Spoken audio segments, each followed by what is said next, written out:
Some viewers may find the following video disturbing. Viewer discretion is advised.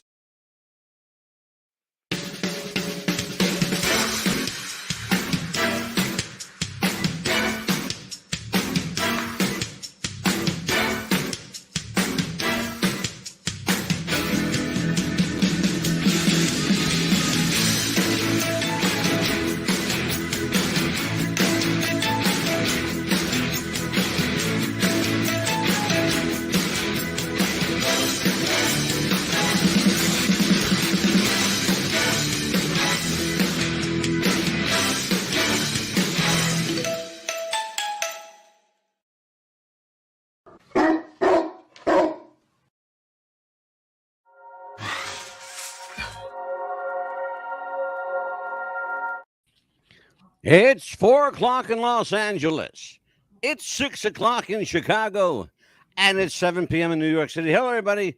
Mad Dog DeCipio for What's the Buzz America's Popcast. We're not used to seeing you on a Friday night. Amelia, it's Friday. How about this stuff? Wow, right? It's a Friday. We're not used to being here on Friday, but we have a very, very special guest. He will be joining us shortly. We actually had him here a moment ago. John Whittaker. You remember him as Little Johnny Whittaker from Family Affair and Sigmund and the Sea Monster and a whole bunch of other film credits that you will see roll across the bottom of your screen throughout the show tonight. So while we're waiting for John to rejoin us, Amelia, how are you today? What's up with the pit bull? That's doing good. It was a weird day today. It's actually raining again in Florida. Can you believe it? I can, because it deluged here. Oh my gosh. We had the biggest lightning. It was so scary. I was telling my son Joseph, do not touch anything metal in the car. Because the biggest lightning, because you don't want to touch. Because I don't know if you know, but Florida is the biggest lightning capital of the world. Oh yeah, I know. And so you can catch the prettiest lightning pictures if you catch it just right. Yeah, but the best one to do is by the water, because there's so many trees here. It's hard to catch any good pictures here. Yeah, it's been bizarre here today. It was a strange weather day. It really was. It's been a weird couple of days. It was chilly. We had all 4 seasons in one day today. Wow. It was freezing this morning. It was hot late morning, and then it turned black, and it deluged and was windy. It felt like it was going to snow. And then right after that, the sun came out, and it's 90 degrees now. Wow. Where is it that you just normally go on vacation? I saw the dark clouds. What's a vacation? Well, normally you and the family go on vacation. I saw like this dark cloud. It was so dark. I was like, what in the world happened there? Yeah. Well, I'll tell you what. It's been odd. The weather's been really strange. I don't know what's going on across the country, but the National Guard is in 46 states right now. There's John Whittaker. Oh, you know what? It's using my other. Just a second here. Oh, take your time, my friend. Take your time. I had the camera off. Okay. It decided to use a different camera. I like the other camera better, but anyway, you're in my office. There's my bedroom. And well, I introduced everybody to John. Told everybody who you are, that you're here tonight. Let me officially welcome you. Welcome to What's the Buzz Podcast. Yes, welcome. Podcast. Thank you very much. You are quite welcome, my friend. Well, love and have you here. It really is. It's great to have you. Just telling Amelia, it's been kind of strange weather. What's the weather doing in California right now? Well, in June, in California, we always have what's called June gloom. Oh, there you go. So it's always kind of foggy, but today it's sunny and bright and beautiful. Wow. Oh, we probably need to go over there where he's at. Right? Let me tell everybody who John Whittaker is. Let me get my. I wrote a wonderful intro for you, and I want to read it to you. I spent 3 days writing this intro. Oh, good. I did. It took me 3 days to write an Yes, he appropriate did. intro. You know? So here we go. Amelia, Yes. you know me when I start something, right? Yes, he does. He takes his time to perfect everything. It has to be right. Absolutely. Let me tell everybody about John Whittaker. By the age of 9, Johnny Whittaker was a veteran of television and an established film star. Johnny was riding the crest of the Hollywood rave until something tragic happened. He turned 18 and became wealthy in a hurry. And that, my friends, was when life got real for John Whittaker. Too much time and too much money is the death knell of most child stars, but not Johnny Whittaker. He survived child stardom due to largely to really good upbringing and great parents. Having overcome adversity, personal and professional trials and tribulations, Johnny Whittaker found the redemption in the same people who watched him grow up on TV and in the movies. And, ladies and gentlemen, he lived to tell the story. And he is my very special guest on this special weekend edition of What's the Buzz? America's Best Popcast. Ladies and gentlemen, Mr. Johnny Whittaker. Yes. Thank How you are so you, John? much. You know what? That intro alone deserves this. Amelia, what do you Yes. say? Absolutely. Yes. There you go. Perfect. Look, anytime I get a chance to play our applause button, I use it. Yes, he does. Every chance he does. Yes. So anyway, welcome, my friend. Welcome to the show. It took some doing to get you here. I got news for you. I reached out to a few people. Finally got a contact on you. You and I have a couple of mutual real life friends. Jeffrey Mark being one of them. Yes. Yeah, Jeffrey's a great guy. He's been on the. How many times have you been here, Amelia? Like 5 times. 5 times, yes. At least Yeah, 5 times. Jeffrey's been here 5 times, and he loves to sing and tell stories and of old Hollywood. And you know what? I love that kind of stuff. You're a guy, John, who, as I said in the intro, you survived Hollywood stardom when so many of your counterparts at the time did not, including someone who was very, very close to you, not only off camera, but on camera, Nisa Jones. Sad story about that young lady. Bad friends, bad situations, bad timing. Everything worked against her, but you were very fortunate that you had an incredible support system to fall onto. Did you at any point during that 17, 18-year-old, troublesome age for most people, did you have any temptations to go the route of the alcohol, drugs, and other abuses? Not at that time. Okay. I had just finished. Well, Family Affair ended in 1971. Mm-hmm. And then I did 5 Walt Disney movies back to back. 5. And then I did Tom Sawyer, for which we are the 50th anniversary this year. Yes, I actually want to talk about that later in the show. Sure.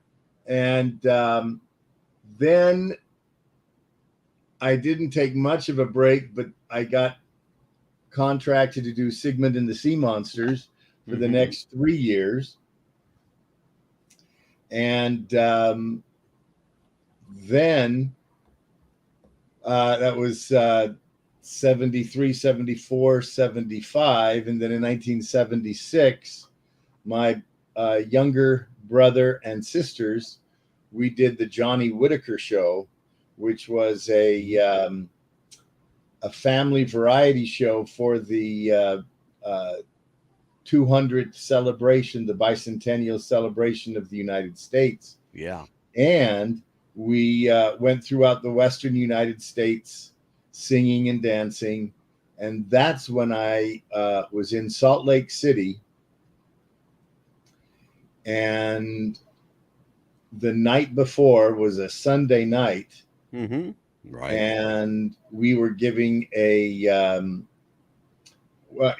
the Mormon LDS Church of Jesus Christ of Latter-day Saints Church, of which we are members. They asked us to do a little what's like a seminar or what we call a fireside. Right. And afterwards we have like a question and answer period. And someone in the congregation there said, well, we just heard that Buffy died. Is that true? Now, they had heard something on the news or whatever that I had no idea. And I said, no, I don't believe that to be true, but, I don't know. I have been busy working for the last couple months. I haven't, been finding out what's on the news. The next morning, I woke up and Rona Barrett on Good Morning America had made the announcement that 18-year-old Buffy, Mary Anissa Jones, had died of a drug overdose in Oceanside, California. Mm-hmm. Wow. Yeah. Immediately, I mean, she was a sister. We hadn't had close contact for well over 3 years. Don't know exactly when it was that we were last together before that. Mm-hmm. But I immediately called Les Kaufman, who was the publicity director for Don Feddersen Productions. Sure. And his secretary patched me in somehow to him, and he was at Paula Jones, Anissa's mother's home. Mm-hmm. And I was, I just said, whatever the family may need, I'm here and would love to just let them know that my prayers and wishes and thoughts are with you. Yeah. And he said that they were going to have a very small memorial service, and I don't know how many people were invited. I was not invited, but she loved the beach. They lived right off of the beach. Mm-hmm. And so I believe that they went out and put her ashes to sea. Yeah. But it's a strange situation, is it not? Here you are. You work with this young woman. You grew up together on television, the both of you. The relationship you have. See, people don't understand this. When you're watching a show, you naturally assume that these people know each other and they hang out and they're friends and all this other stuff. A lot of times, in most cases, that's not the case. They go their way, they go home, you go home, you see each other. It's a job, you go to work.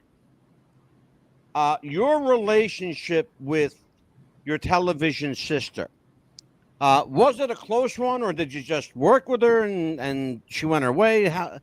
Explain to me, John, the dynamics here. We were family affair, or what a lot of people call it, the Buffy and Jody show. Exactly. Exactly.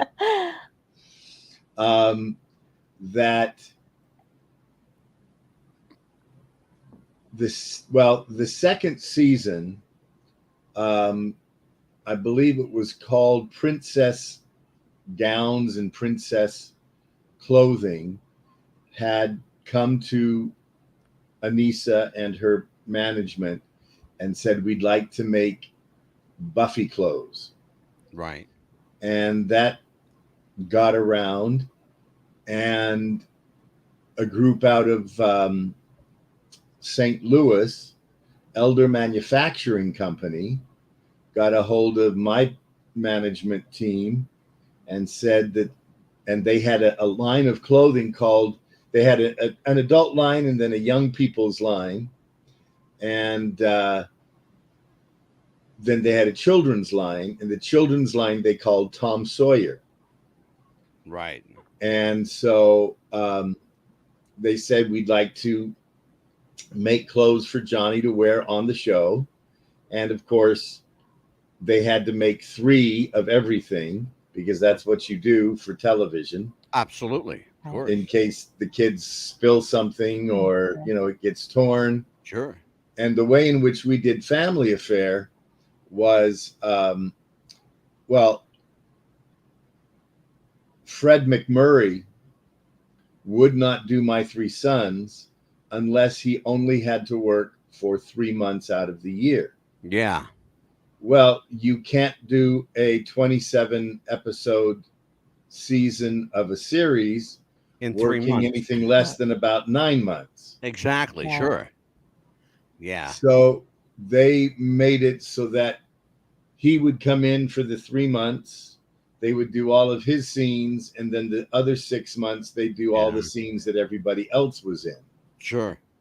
So that's the way they got Brian Keith to do Family Affair. Right. So we would see Brian on, those 3 months, and then there'd be 6 months we wouldn't see him. Sure. But, well, if you remember, John, Uncle Bill was always going off somewhere. And and that's how they did it. Yeah. Excuse me. No, that's quite all right. It's been a long day for you, kid. Yes. No, it has. Well, yeah, I'm in the pre-production of a short film that I've written. We'll talk about later, but sure, absolutely. I had to finish the notes that I was getting for our Zoom meeting, and I didn't finish them till 2:30, and then I had to get up at 8 and tried to take a little nap, but it didn't work. So now it's starting to catch up with me. But after I eat, I think I'm going to go right back. I'm going to go right to bed. Absolutely. Yes. Absolutely.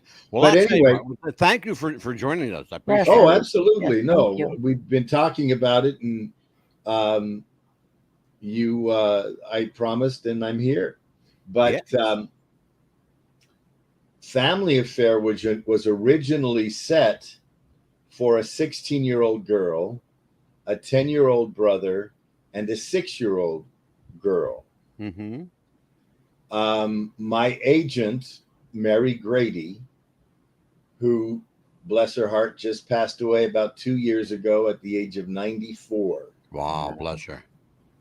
She was like my godmother. Mm-hmm. Her son was Don Grady from My 3 Sons.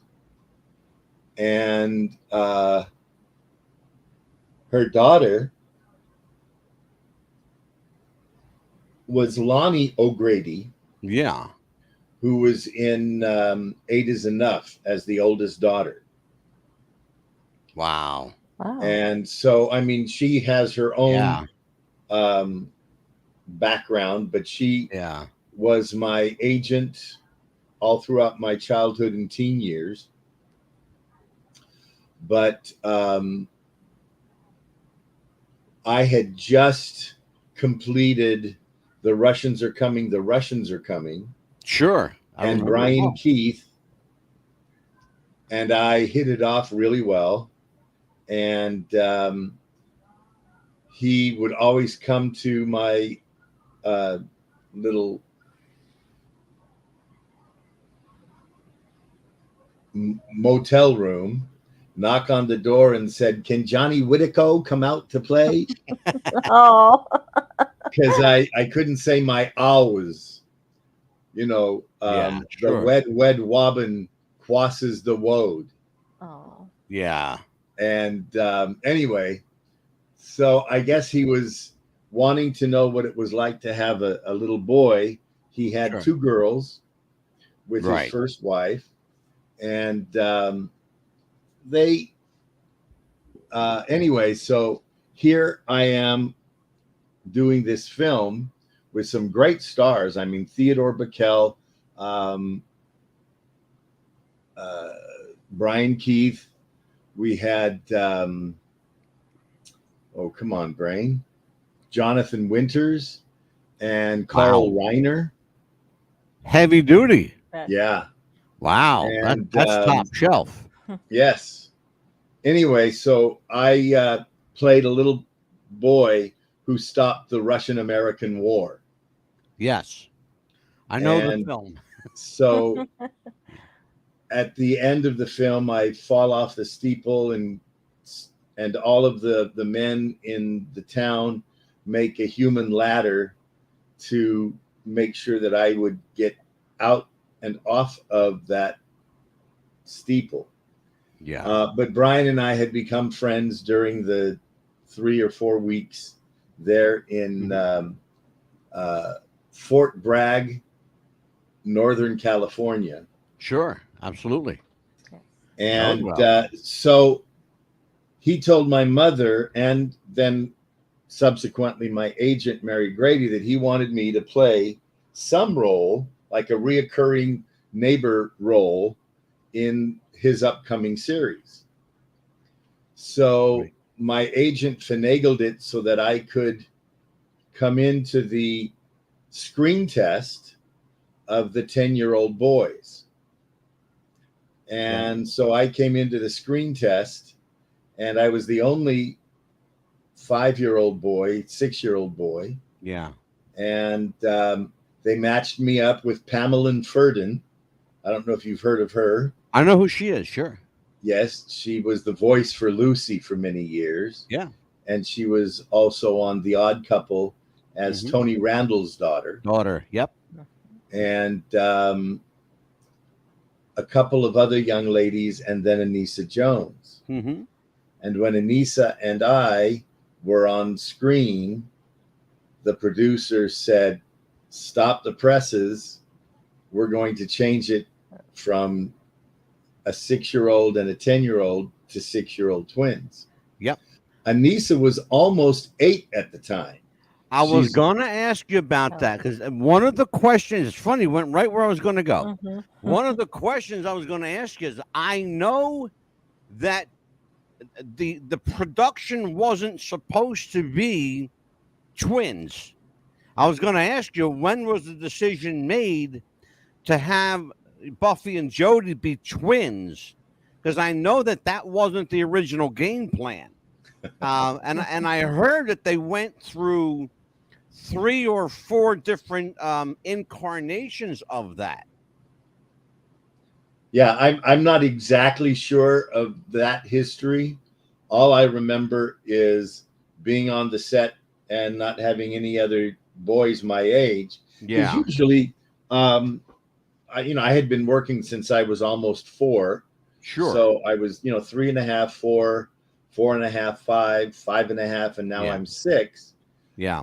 All of that time, whenever I would go into an audition, there would always be a certain group of boys that were my age. Sure. And, you got to know each other, and, hey, what's up? What did you do? How was you your all summer? showed up for the same auditions everywhere. All the time.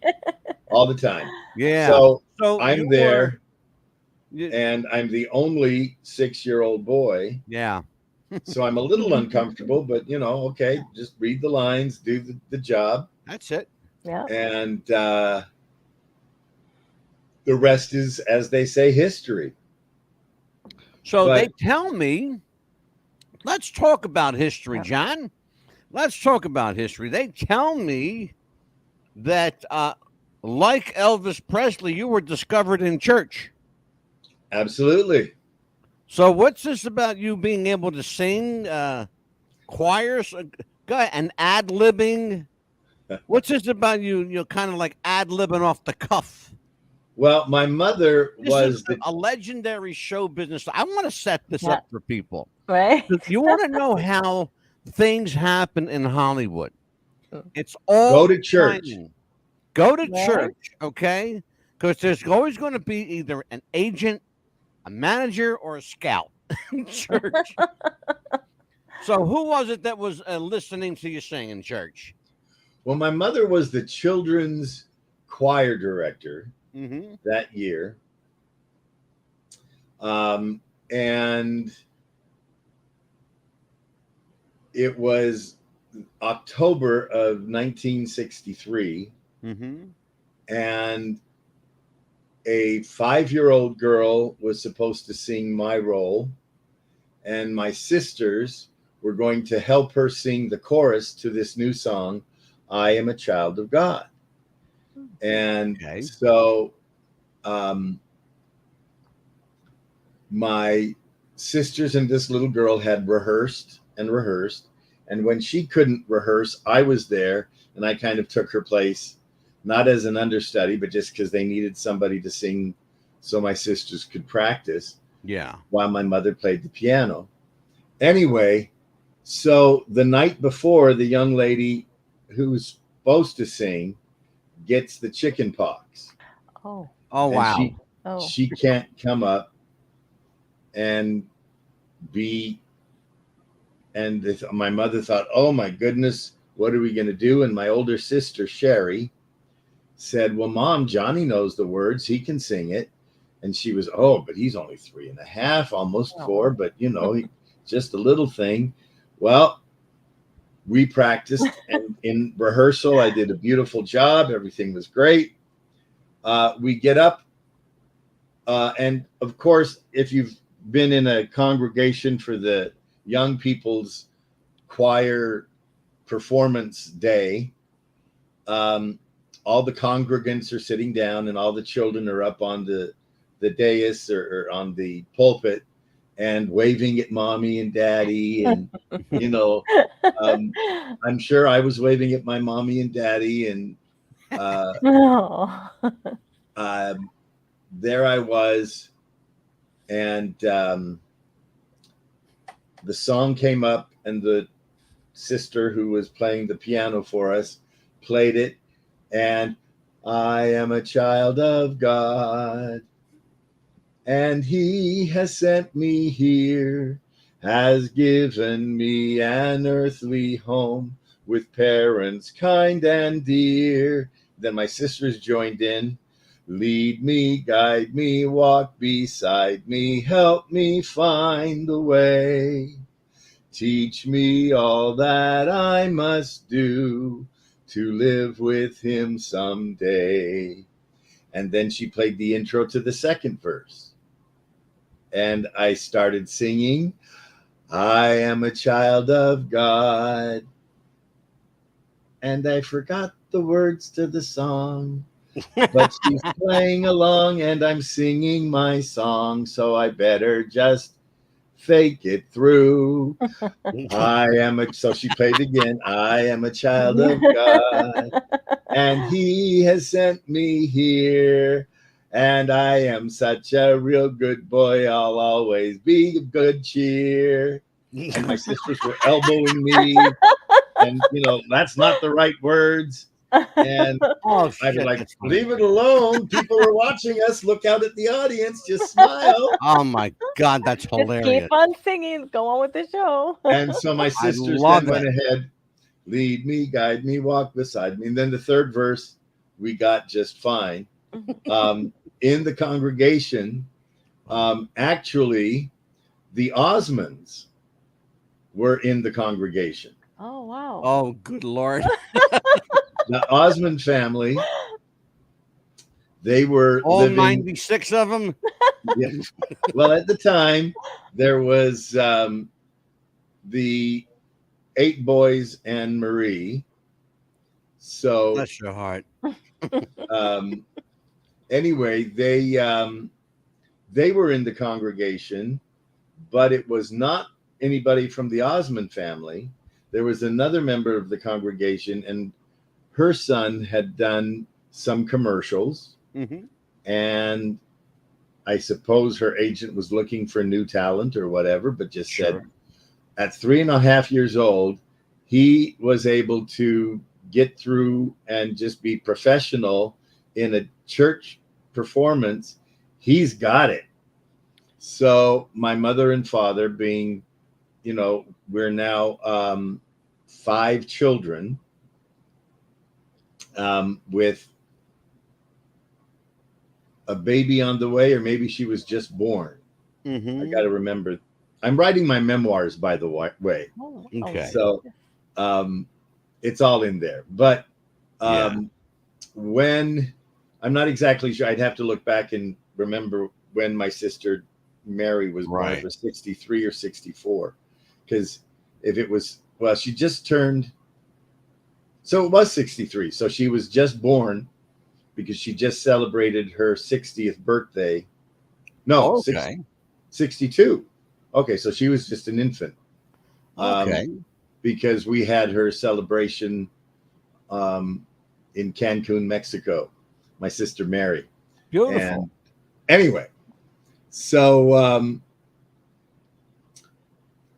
the next day, that was Sunday, so Monday or Tuesday, my mother makes sure there's somebody to babysit the other kids while she and I go to meet this agent, and she falls in love with me.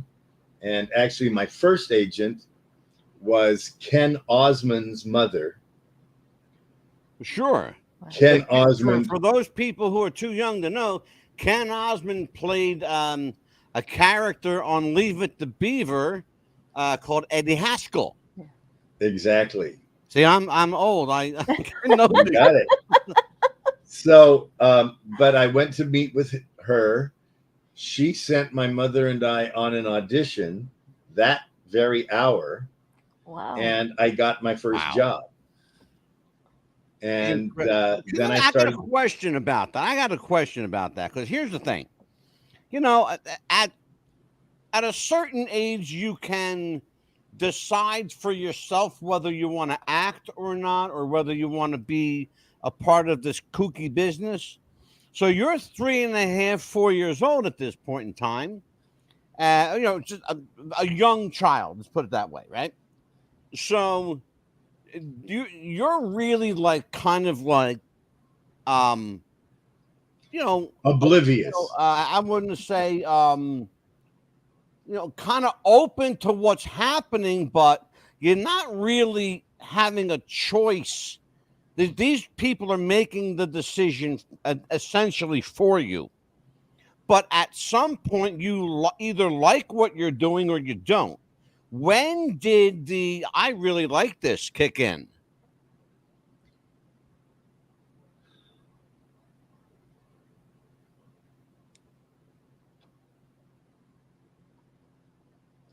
That is a very good question.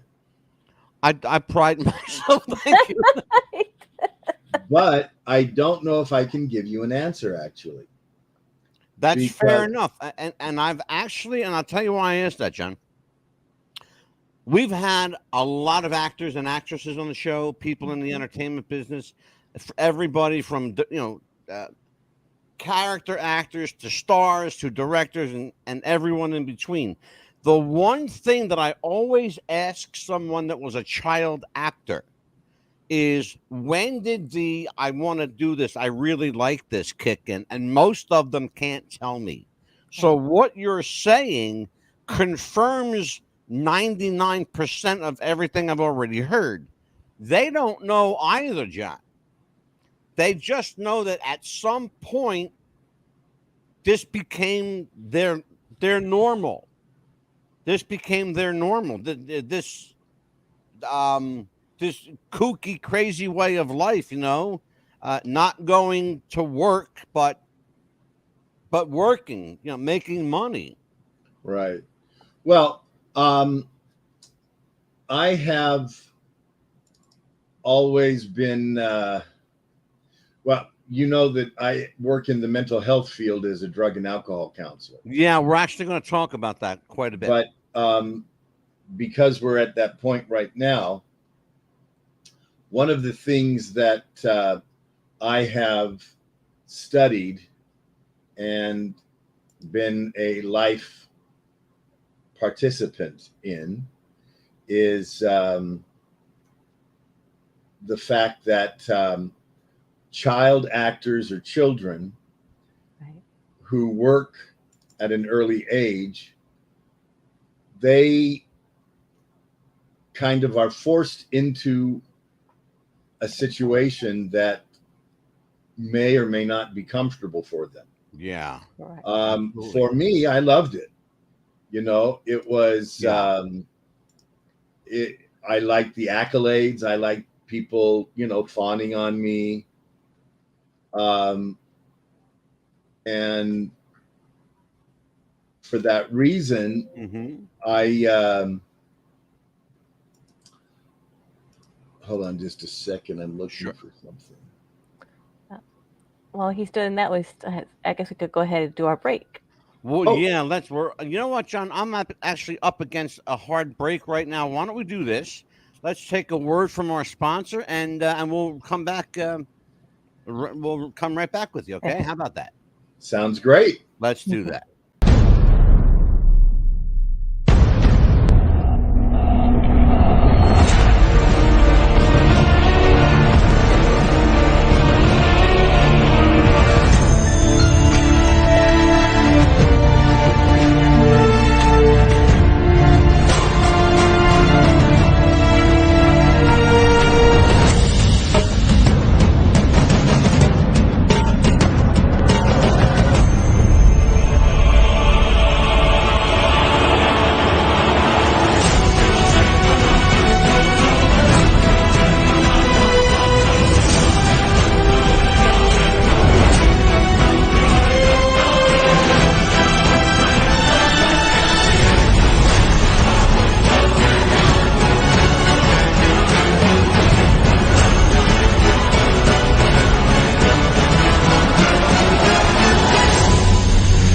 Jess wanted to start a business when something surprising happened. Today, I'm going to teach you how to crochet. She started crocheting, like a lot. And her friends noticed. Jess, you need to sell those. So she signed up for Shopify and started building her business. Yes, I love that. And after a lot of hard work, this happened. Oh my gosh, I just made my first sale! You see, every day, hundreds of businesses get their first sale on Shopify. We got it! And the next could be you. So when you're ready to bring your idea to life And become your own boss. build it on Shopify. Do you have sweaty balls or volleyball netty balls? It's time to make them ready balls. The Manscaped.com Lawnmower 3.0 will do the job and clean your knob with its patented no-nick head, so your head will function as desired. Enter promo code WrestlingFuture for a generous 20% discount. That's enter WrestlingFuture for a 20% discount.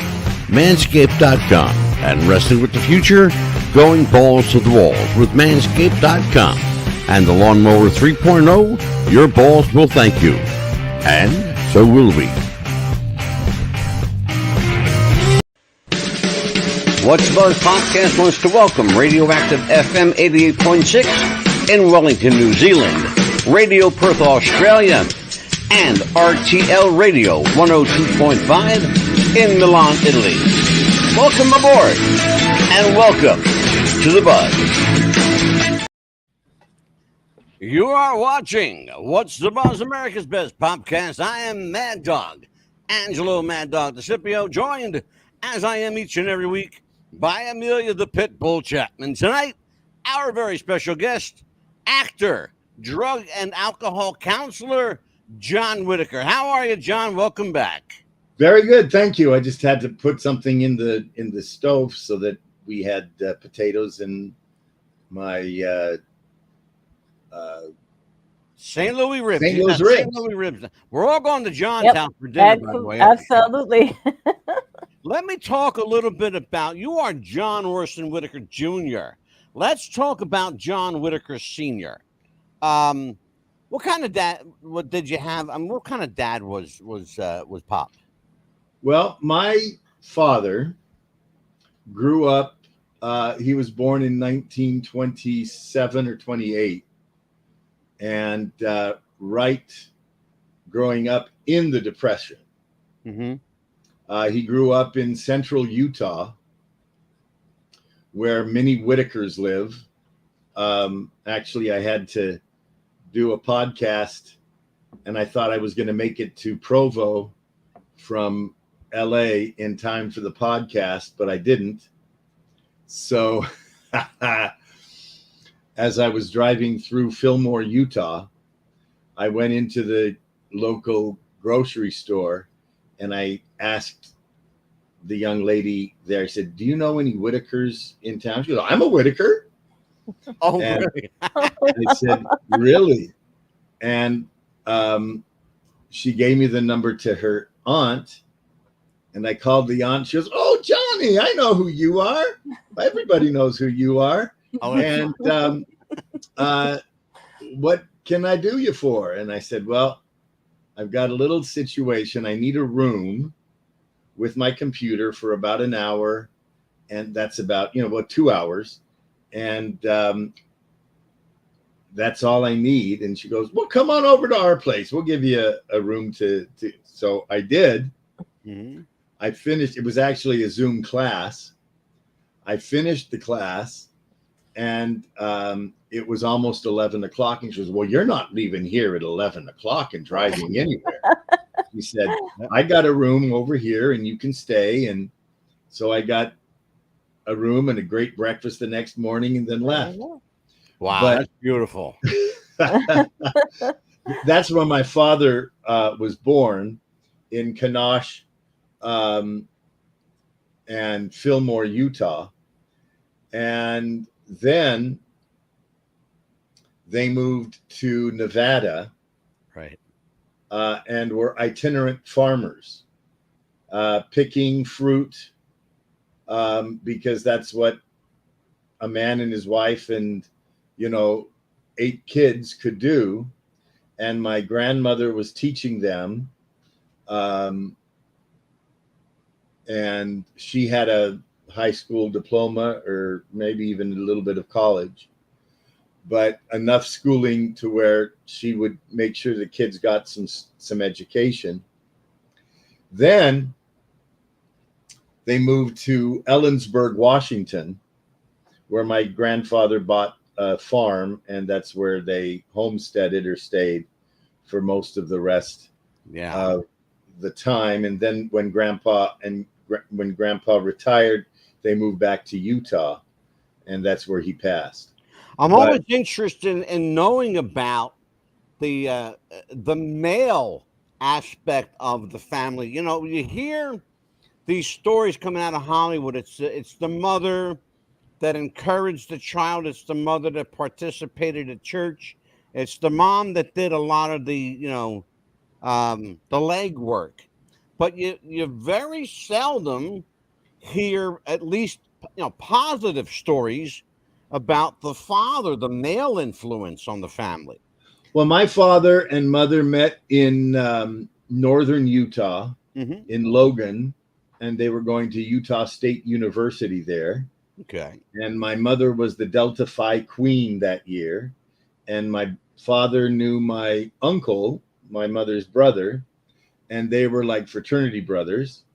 And when he saw my mother in this pageant, he turned to my uncle, who didn't know that it was his sister. He says, "I'm going to marry that girl." And, he said, "Good luck. You got to get in line." But afterwards they met, fell in love, and had 2 children there in Logan. And my father graduated with a degree in industrial arts and education. And good for him. Came to the Los Angeles area, where he started in a brand new middle school called Pacoima Junior High School, which was Pacoima Middle School. But for 40 years plus, he never missed a day of work, was always there, 6:30, 7 o'clock in the morning, and would leave at 3:30 when, school was over. Sure.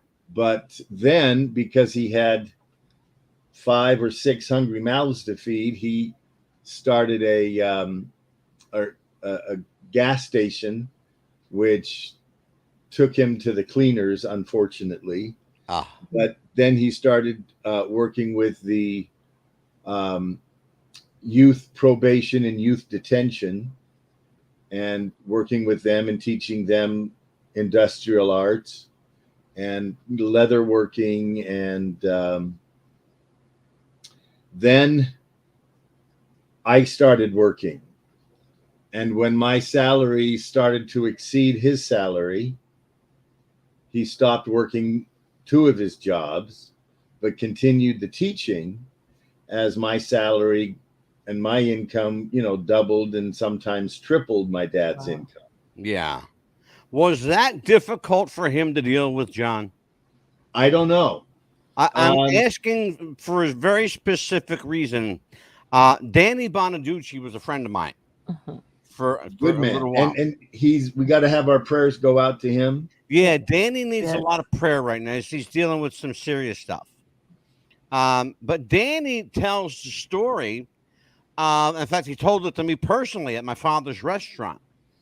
That when his salary exceeded his father's, and his father was a television writer who apparently nobody could write better than Joe Bonaducci, evidently. So and to the point where he stopped looking for work. But Danny says that his father was jealous of the fact that Danny was making 4 or 5 times the amount of money he was making. And most of the time, Danny, and you realize this, you don't really have to break a sweat, especially if you're a child actor. There's, the constraints on you aren't really great. You can't do an awful lot. You've got to be schooled. You have to have a tutor on set. So it's not like they're, hitting you with these hot spots all day long and saying, mush, get it done, get it done. I know quite a bit about the business, enough to know that particularly when it comes to child actors, it's a very different animal.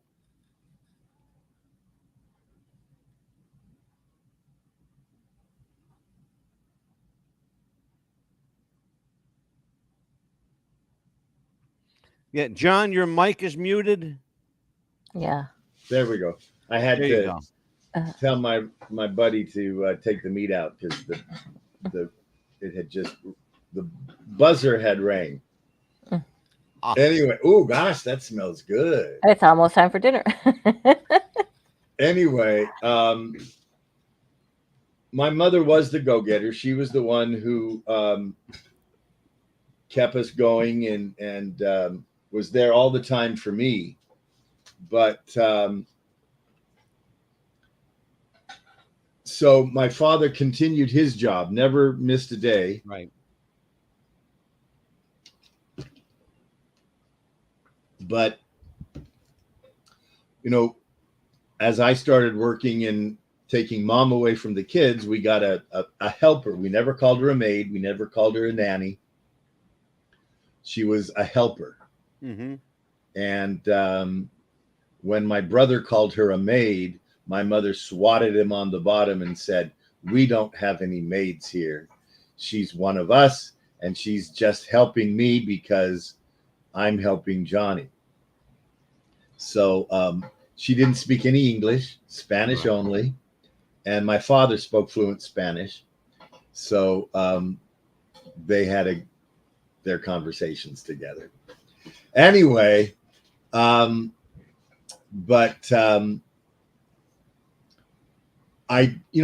sure that there was some masculinity, emasculation that, but he never showed it. I mean, He was proud of me and glad that I was doing it, but he never wanted to interfere with the work. Yeah. He would have mom do it, and then, agents and managers and those people that were doing the work. Yeah, absolutely.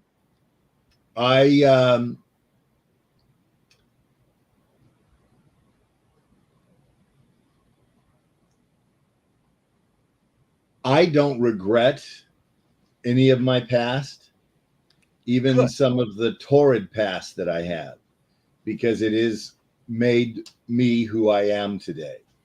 Absolutely. Good for you.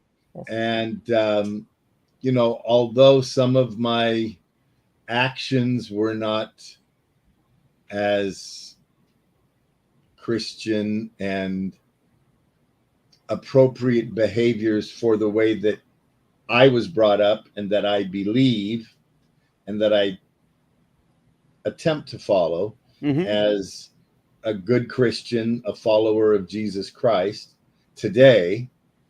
But, you know, 5 years ago and then 20 years before that, when I got into drugs, and we'll talk about that a little bit later on, I guess. Sure. But my father was a very good man, excellent provider, showed tender, loving care to my mother. And if we ever yelled at my mother, my dad would pick us up by the ear and say, "That's my sweetheart. You do not talk to her that way." And they showed affection openly, even sometimes with tongues, which got us all, but we knew that they were in love, and we knew that they were a couple and that they loved us. Beautiful. And, you know, that was my father. John, was there ever a time when you said to yourself, or maybe discussed with mom or dad or both, that, hey, I don't want to do this anymore? Maybe I just want to be like a normal person for a while? What I remember before I did any show or series or movie, right, is, let's just say I go on an audition. Usually mom is there. I rehearse the lines or I practice whatever it is that I'm preparing for, you know, doing for the scene. And when I finish, I come out and my mother says, "How do you think you did?" I think, "Oh, I did okay." She goes, "Well, if they don't hire you, it's their problem, not yours." Confident mama. Oh, yes. And so, you know, mom let me know that I was always the best kid there. And it didn't matter what happened, that if I didn't get the role, then, you know, they didn't get the best kid, and I was the best kid for the role. I should tell people that I'm holding in my hand a list of credits. These are Johnny Whittaker's television and film credits. Yeah. I've got 9 pages. I'm not even kidding. 9 pages, and you're going to actually see at the end of the show, I put a list of Johnny Whittaker's film and television credits. All right. It's a full minute long, going a mile a minute. You got to see this stuff. I crammed it all. But I wanted to talk to you a little bit about this. You've worked with some Hollywood heavyweights, some really important people. You mentioned Fred McMurray earlier. It is well known among people like myself that I consider myself a Hollywood historian, film historian. Fred McMurray didn't like kids. He didn't like children. You're laughing because you know what I'm talking about. You probably lived it. Well, I never worked with Fred McMurray. Okay. They worked right next door in My Three Sons. And my only interaction with Fred McMurray was I came out of the stage 12 at Mary Tyler Moore Studios in Studio City. Okay. Which is now a different name, but it used to be MTM Studios.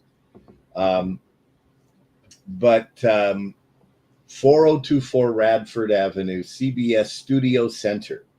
Yes. Anyway, don't know why I remember that so well. But I came out of the stage because I was hiccuping, and I couldn't stop hiccuping. And so I came out and I was, and Fred was out there smoking a cigar and said, "What's wrong, boy?"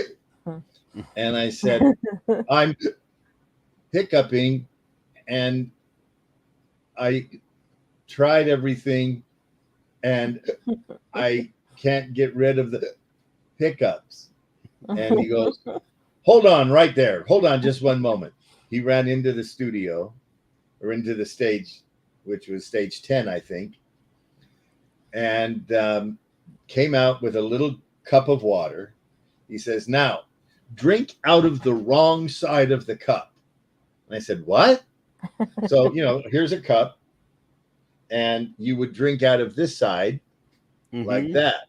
He says, "No, drink out of the other side of the cup."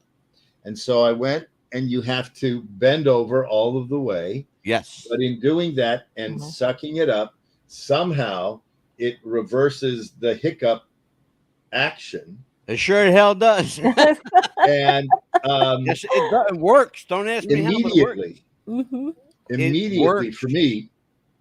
And, he said, "Well, that's just a little New York theater trick we learned, and that's my Fred McMurray story." Remarkable.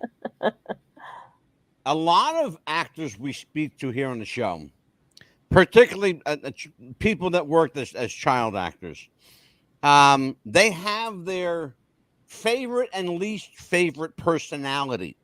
Somebody they loved working with and someone they'll never want to work with again.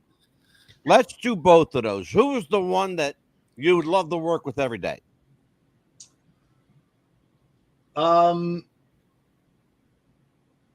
Brian Keith. And I did 3 months out of the year.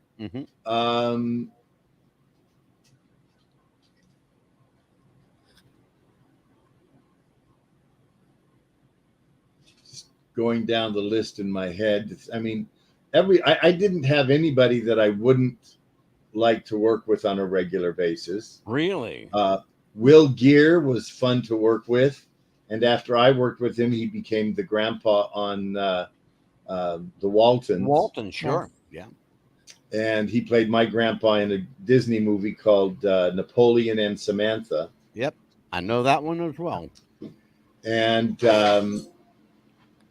Jodie Foster was lots of fun. Your first screen kiss. Her first screen kiss. Her first screen kiss. Oh, yeah. Yours was actually on Family Fare. Yeah. Yeah. We'll talk about that, too. Yeah. Jodie Foster's first screen kiss was Johnny Whittaker. How about that shit? Right. And then she goes gay. Yeah. Not my fault. Well, you know what? People are going to talk now. People are going to talk now. Amelia Chapman. It's an hour into the show and you haven't gotten a question in yet. Well, guess what? What? We're flipping the script on you. You're up. As he was saying, about people that you like to work with and everything, I noticed that you also had an episode on Bewitched. How was Elizabeth Montgomery to work with? That was somebody else that I would love to work with. She was one of my favorites. But she was a wonderful woman.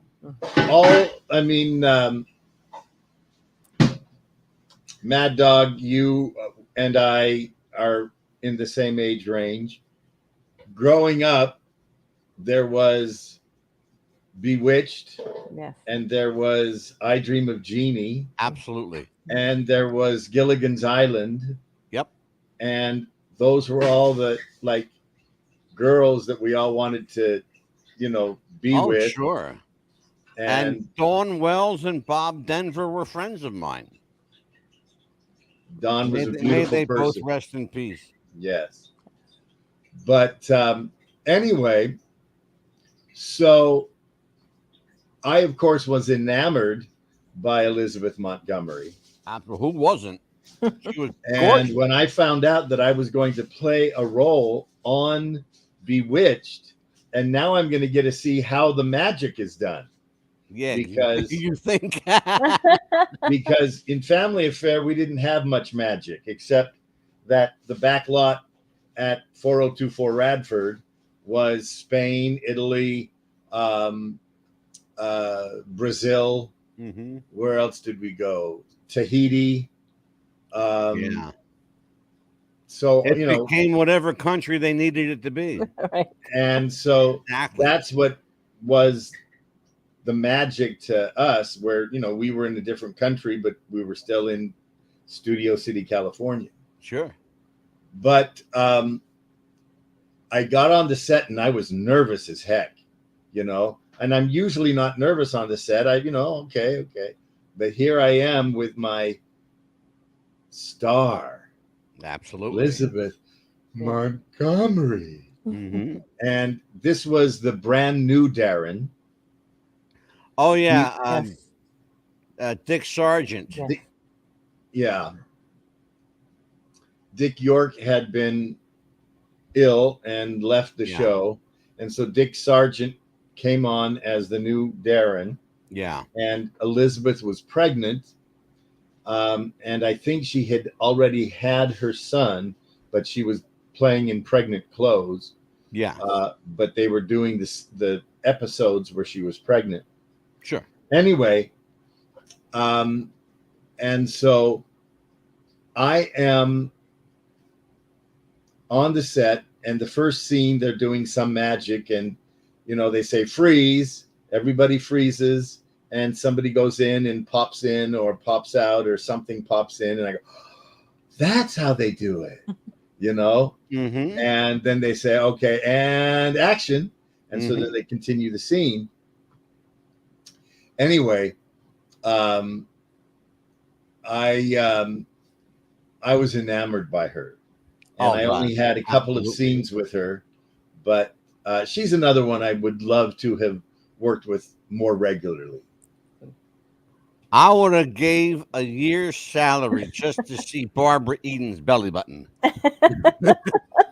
No, but did you ever notice when I Dream of Jeannie, they never showed her navel? Never.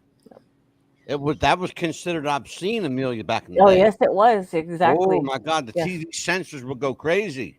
Yes. Oh my, they'd be rolling over in their graves now. She made up for it in the movie Harper Valley PTA, though. Let's talk about that, John. What do you think of television today?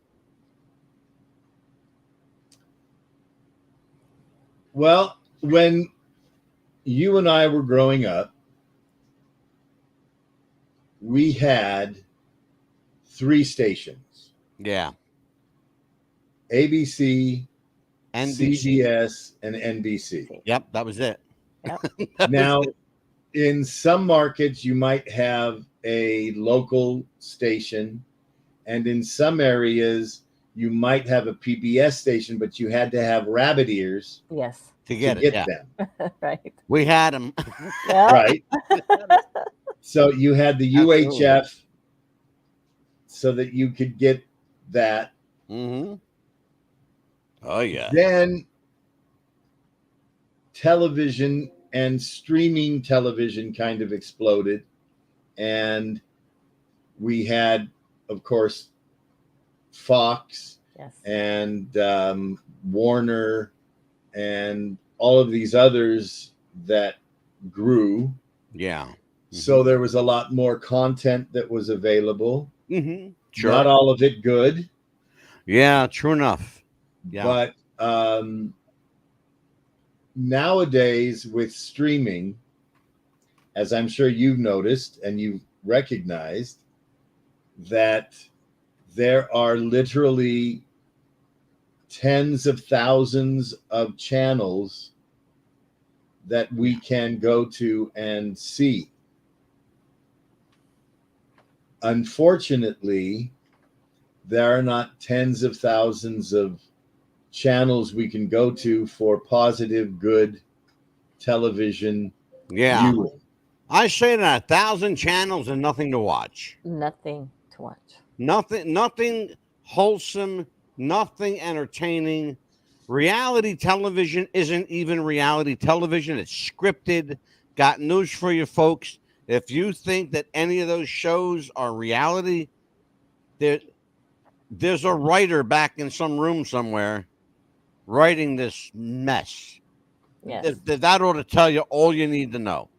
John, and you at some point you decide in your journey that you're going to slow down the acting a little bit, and you're going to take on a more positive, um, a more insightful role, helping people. You decide maybe I'm going to invest some of my time and my life experience in trying to make things a little better for folks. When did you get involved? How and when did you get involved in working with alcohol and drug abusing people? Well, we have to go back to Anissa Jones. Okay. I kind of figured, John, that might have been the catalyst. Summer of 1976 Mm-hmm. was kind of the pinnacle of my career. Yeah. Where I was doing the Johnny Whittaker show and was pretty much a household name. Right. Well, you were, and, absolutely. Yes. I heard Rona Barrett say Mary Anissa Jones, Buffy, died of an overdose. I immediately, like I said before, called Les Kaufman, got a hold of him. And unfortunately, Anissa, the coroner there at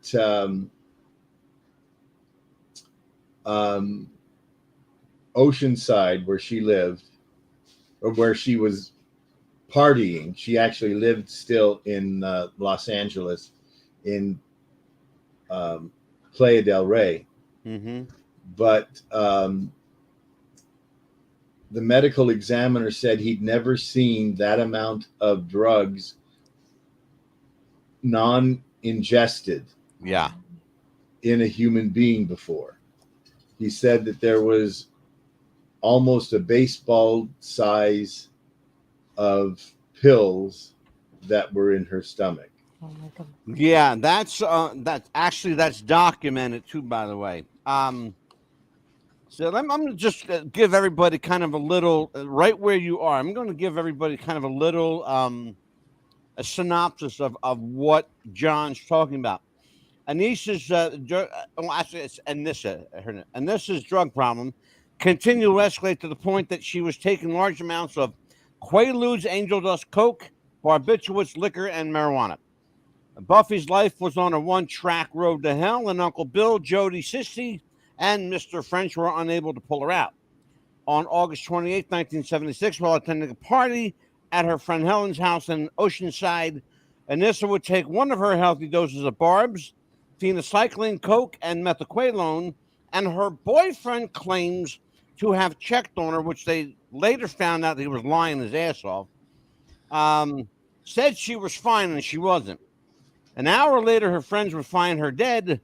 After putting her clothes on her, they called the paramedics. It was too late. She was declared dead from what the coroner would say was one of the most massive overdoses he'd ever seen. She was just 18 years of age.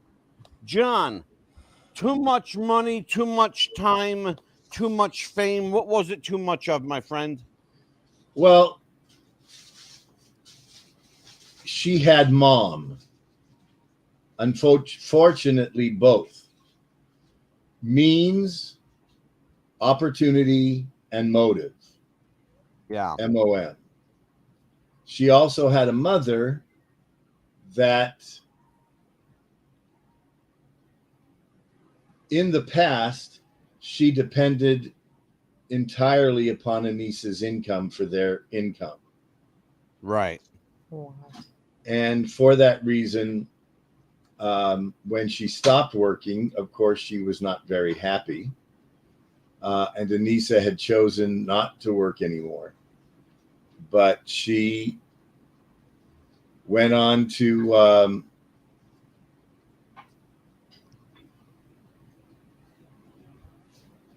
the wrong crowd.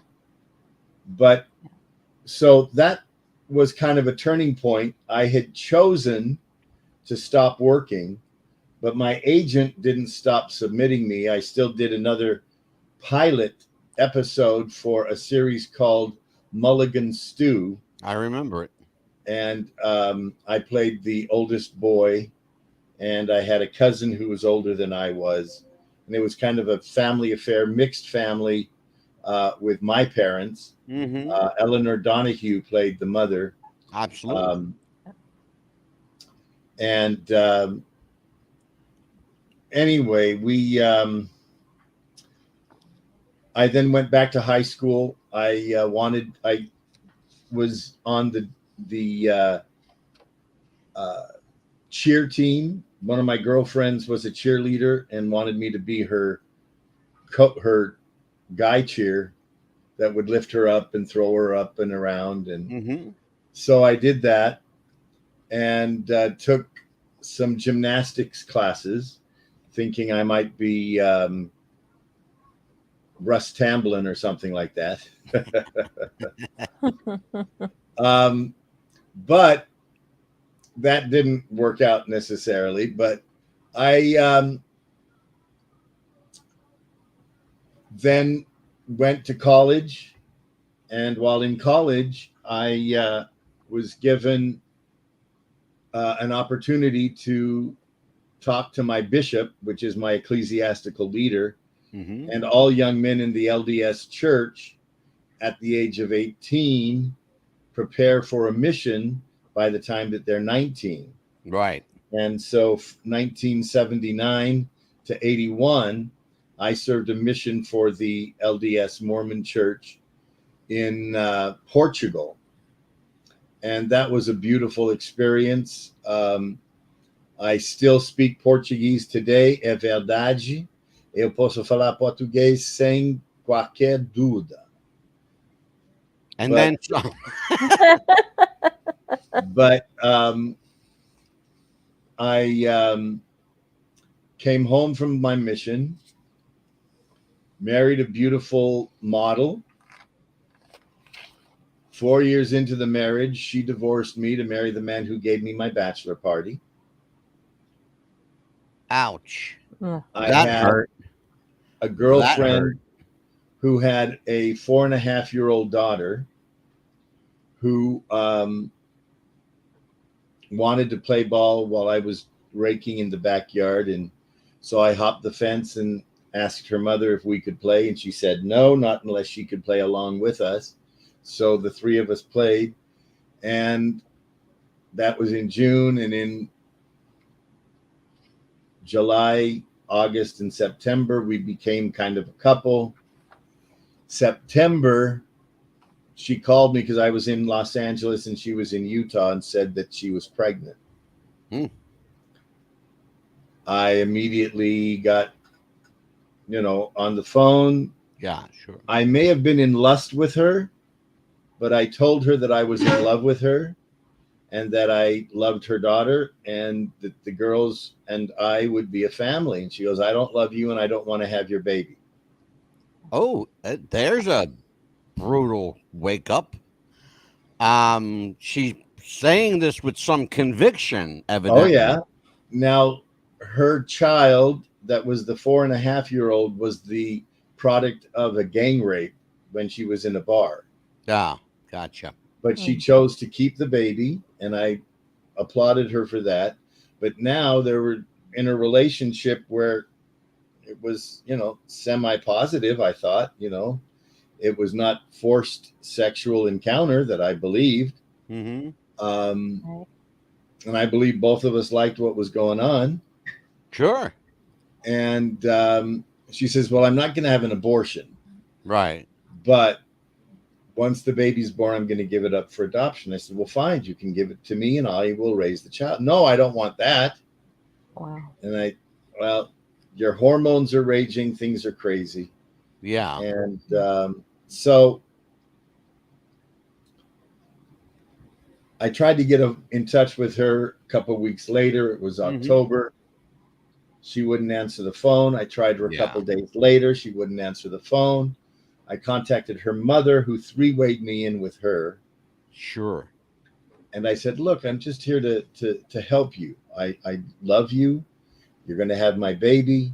I want us to be copacetic together, co-parenting, whatever it is that, you know. It sounds like you're doing everything above board. You're saying the right things. You're projecting positivity at every turn. But this woman appears to be like sadomasochistic in her head. She said, you're making it too easy. What the fuck is that supposed to mean? You're trying to be a good dad. Yeah. What the hell does that mean? I'm trying to be a good human and a good you're stepping dad. up. Exactly. Yeah. Anyway, October 31st, her mother calls me up because she had just been informed by the police that neighbors had thought that it was strange that in the morning of Halloween, there was a dead body hanging from the second story of her apartment building. Oh, Jesus. Oh, my God. And it was her, that she had jumped off and killed herself along with my child. Oh, the baby was taken into custody by her mother and later adopted by her brother. But that's strike two in my spiritual situation. As we go along, brother, it's a wonder you're not an atheist now. Oh my gosh. Well, that's what happened. I went to atheism. Oh, I said, I was going to say, don't believe in God. I'm going to the dark side. Yeah. So I chose the dark side, and I started going to bars, started hanging out with lesser companions. Sure. And people who were drinking and using on a normal basis. Yeah. And it just became a part of my life. Yeah. And a lot of things that happened, you'll have to read the book. I don't want to give it too much away. No, don't tip the hat. I'll tell you what. I want to say it right now, and I want everybody here listening. I got witnesses. When this book is ready and it hits the shelf, your ass is coming right back here, son. Yes. Absolutely. We're going to have another conversation. Yes. Continue. So 10 years later, I have lost 2 jobs, 2 apartments, 2 cars, and I'm getting ready to be evicted from another one. And my mother, brother, and sisters get together and have an intervention and say, you got to get straight. Yeah. And I say no. And they say, if you don't, you won't ever see your 2, 3, and 4-year-old nephews until you get clean and sober. And they were my life. They were, they were my life. Yeah. So I decided I would go into therapy and into treatment. Right. 3 years later, I was not working, and a friend of mine said, well, you need to go back to school. I said, school? What for? I want to be an actor, a producer. He says, how's that working out for you? And I said, well, not so good. And he said, go and be a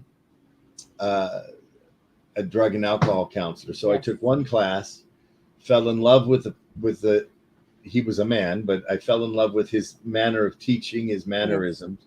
Beautiful. Absolutely. And signed up for 3 more classes, and then got my certification as a certified alcohol and drug counselor. Yep. Or certified addiction treatment counselor. Yep.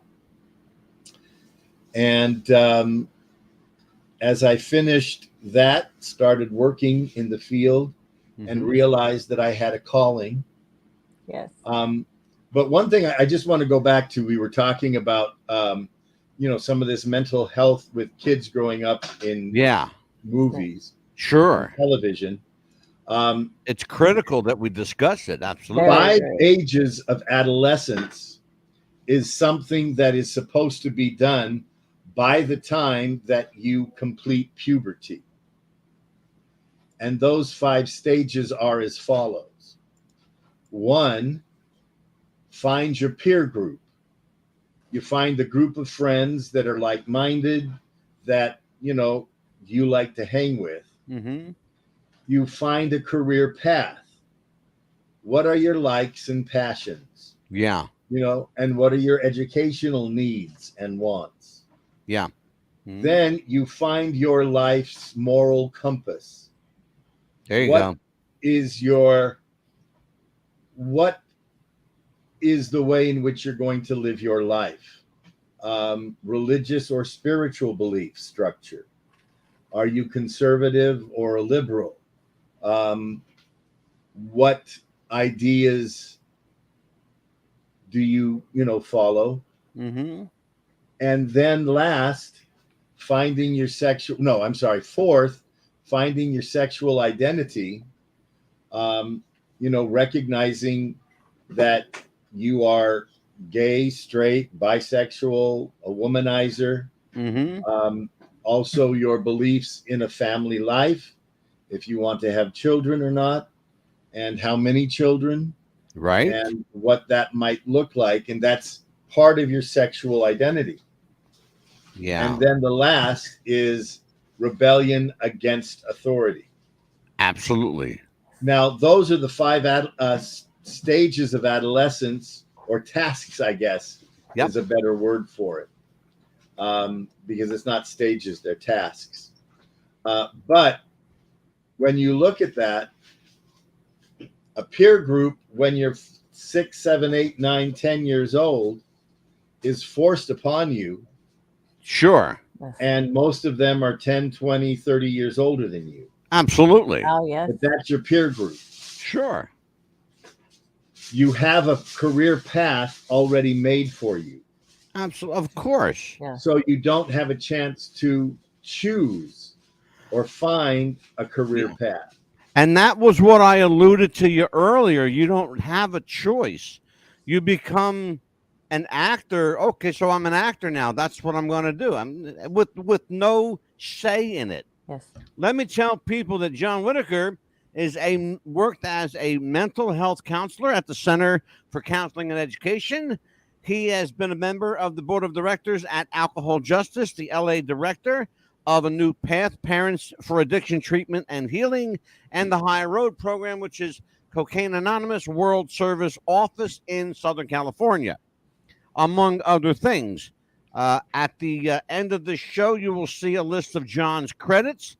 John, you have also been involved heavily with a spiritual movement. I want to talk a little bit about, because often these rehabilitation programs often have a spiritual element to them. Is it important, in your opinion, to pair a person with a belief system? Is that part of the healing process? Is it necessarily part, or is it critical a part? In the 20 years plus that I've been working as a certified addiction treatment counselor, I believe, and I've been taught, and I follow the philosophy that there are 4 parts of our being: body, mind, emotions, and spirit. Absolutely. Now, each of those need to be equally parsed in our lives, or as best we can. Yeah. And sometimes when one gets a little out of whack, we need to push it over and move some of the others so that they kind of match up. Yeah. But I'm not saying a religious component, but a spiritual component is extremely necessary. Okay. Excellent. Okay. And my first sponsor in the 12-step programs, you have a guide or a helper. His name was Steve Everingham. And Steve is no longer with us. He died of the effects of HIV and AIDS. Okay. And he was openly a gay man. Okay. Nothing wrong with gay. I was an atheist at the time. Mm-hmm. And he said, John, I am a gay man who has HIV AIDS. And I don't know what this higher power business is, but I will tell you that whatever it is works for me. I said, well, I grew up in a Mormon family, and I don't want anything to do with drugs or with God. Yeah. He says, well, do you want to deal with drugs on your own? I said, well, that's what I'm trying to do. He says, well, let me just give you a scenario. Let's go back. At the time, I had about 6-9 months clean and sober. Right. 9 months ago. And I invite you to my place. And I've got every drug imaginable available here. And I say, I want you to enjoy watching the movie or whatever it is we're going to do. But I've got to go take care of some business. But don't start partying without me. Yeah, right. Well, he said, how long would it take you once I leave the room to go up and get that drug or drink or whatever it is? I said, before the door hits you in the butt, I'm up there getting my stash. Exactly. And he says, well, that means that inanimate object has a power greater than you. Exactly. Yes. So you have to find a power greater than that substance. And he says, I don't know what this entity is, but I pray to God every night and every morning. And it's a simple prayer. And it's a heartfelt prayer. Mm-hmm. I try to, in the morning, God, keep me sober. God, help me to get through the day without hurting anybody. Help me to be of service to my fellow beings, and, bless me that I can be successful in my endeavors. Absolutely. And that's basically was his prayer. And at night he would say, God, I'm going to go through a list in my head of the things that I've done wrong. Mm-hmm. And forgive me of those things. And if I've hurt anybody, especially make me remember those so that I can make amends to them so that I can sleep well tonight. Absolutely. And, in your grace. And that was the prayer. And so I learned that. So, I didn't have a God. And so I just said, Steve's God, give me strength to stay sober. Yes. There you go.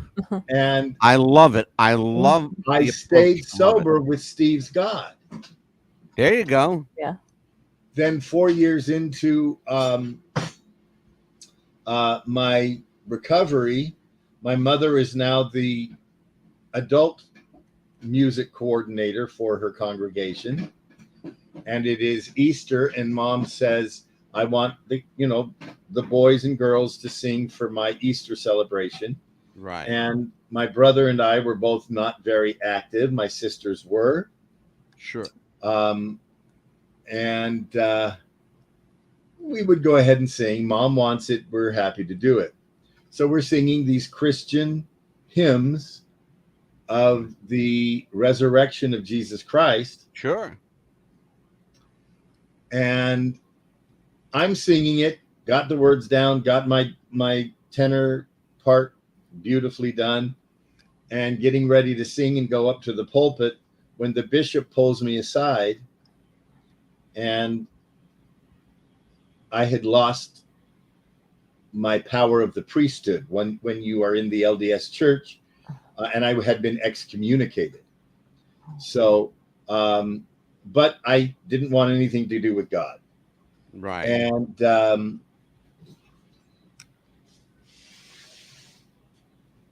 the bishop asked me, says, John, I really appreciate the work that you and your brother and sisters have done to be here with us. But in all good conscience, I know that you have gone through some tough times. And I just want to know that you hold Christ in your heart and that you believe in this resurrection of our Lord and Savior, Jesus Christ. And I thought to myself, excuse the language, Jesus Christ. Yeah, exactly. He's telling me that now I'm not going to go up there on the stand, and I'm the only one that he's asking. Yeah. And in good 12-step belief, because I believe in being honest. Sure. Or we try to be as honest as possible. Yeah, well, we're going to address that subject in a minute. I say, I get ready to open my mouth and say, go screw yourself. Yeah. And as I open my mouth, I feel this tap on my shoulder. I look around and there's nobody there. Exactly. God's Spirit comes over me, and Jesus says to me, John, you know who I am. Exactly. Yeah. I know you love me. Mm-hmm. And you need to know how much I love you. And I'm waiting for you. Get up there and sing like you've never sung before. Yeah. And so I caught my breath and I told the bishop, yes, Bishop, I do believe. Yes, Jesus is my Lord and Savior. And he did rise. And yes, absolutely. Because, you know, this all happened in the matter of 3 seconds. Yeah, I'm sure it did. So I get up there and I sing and everything is beautiful. And I come down, you know, we finish and everybody's crying and saying it was beautiful. We felt the Spirit. Yeah. It was so lovely.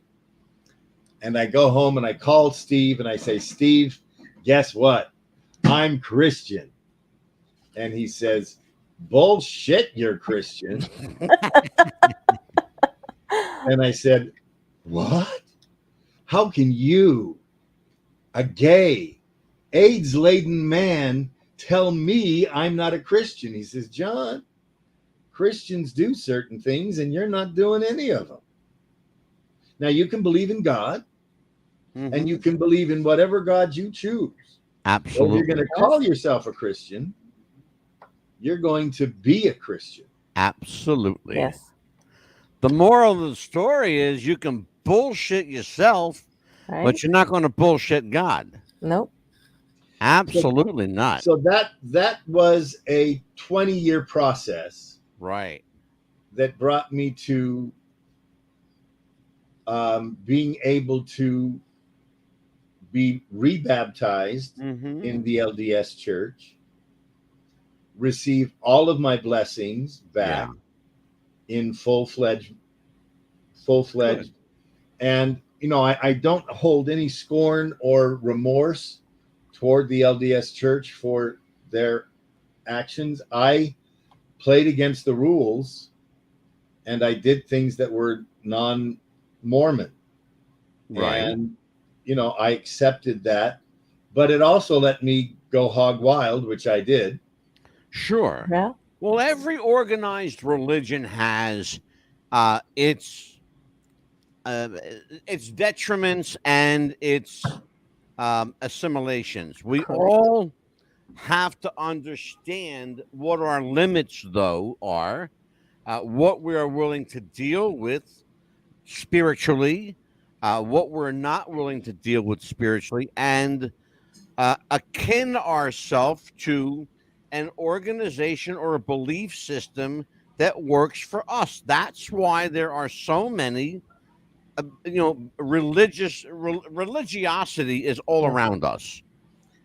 In this day and age, in 2023, it's at an epic height. You've got all of this darkness around us. Well, darkness is only dispelled by the light. And there's an awful lot of light right now. John, I want to talk about, you mentioned a word there, forgiveness. I want to take a look. I want everyone to take a look at a real moment between yourself and Kathy Garver. And then let's talk about this after the clip.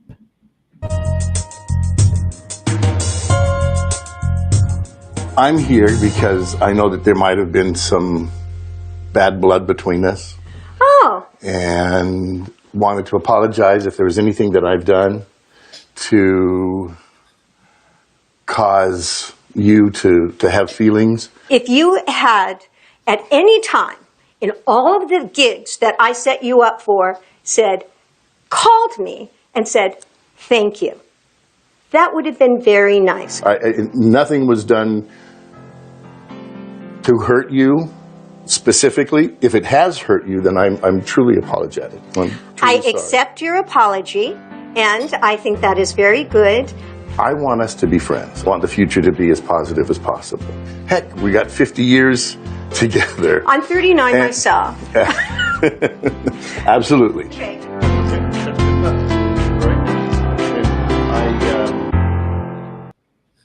John, what just happened?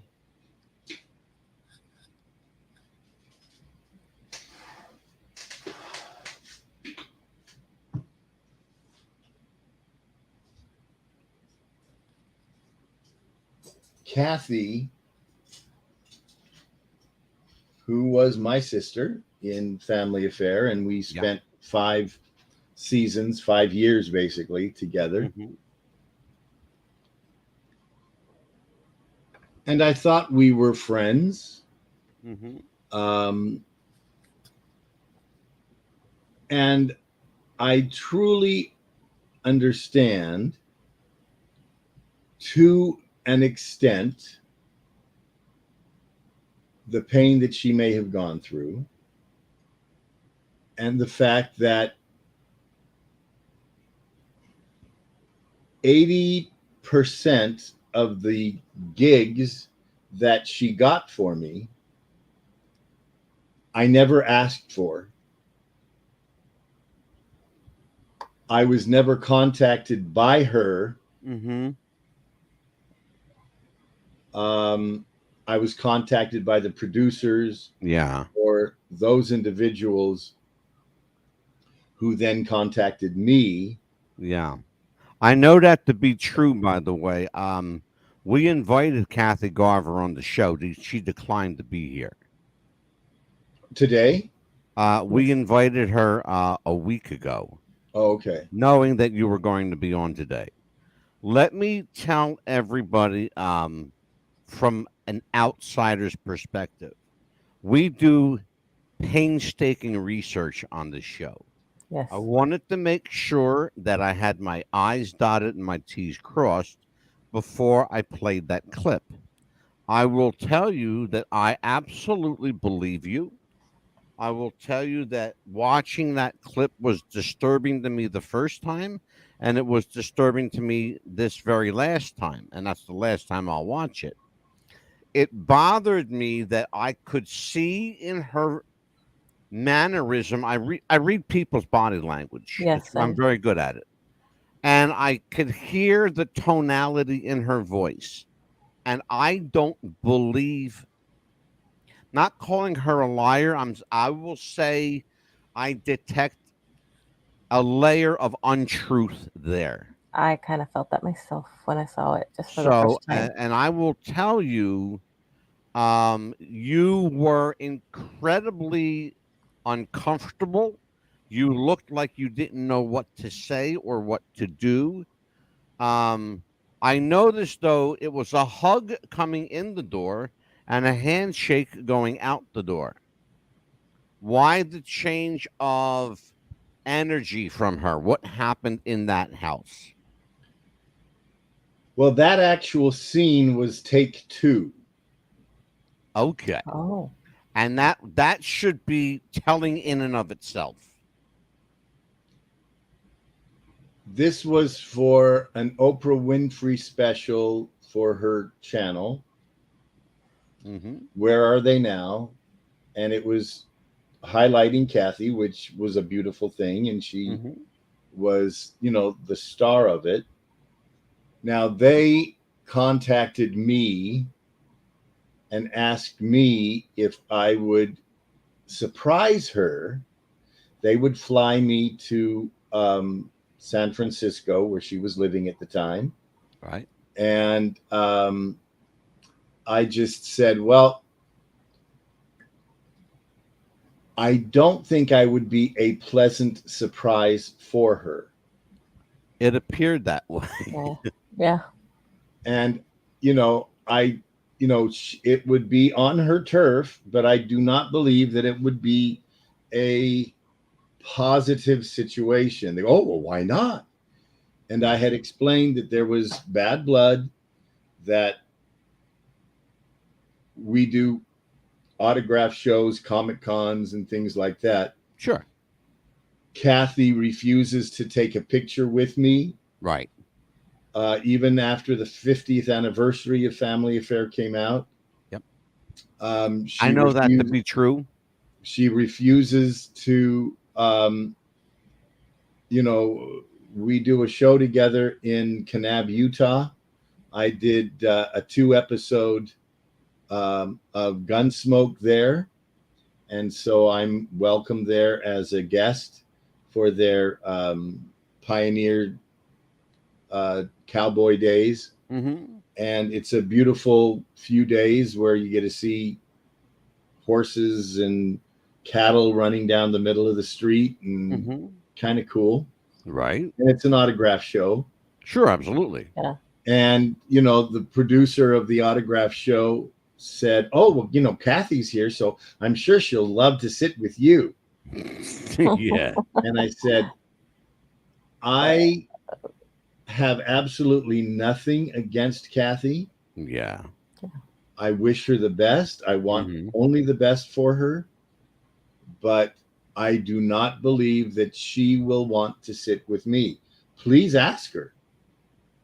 Because if that has changed, I am first to be on the bandwagon with her. Yeah. But if that has not changed, then I don't believe that you're going to get a positive response. Right. When I went, she was, hello, John. Yeah. And the next year was COVID, so we didn't have it. But last year we had 2 years ago we had it, and there was a whole bunch of us who were getting a picture of all the people who were in the room.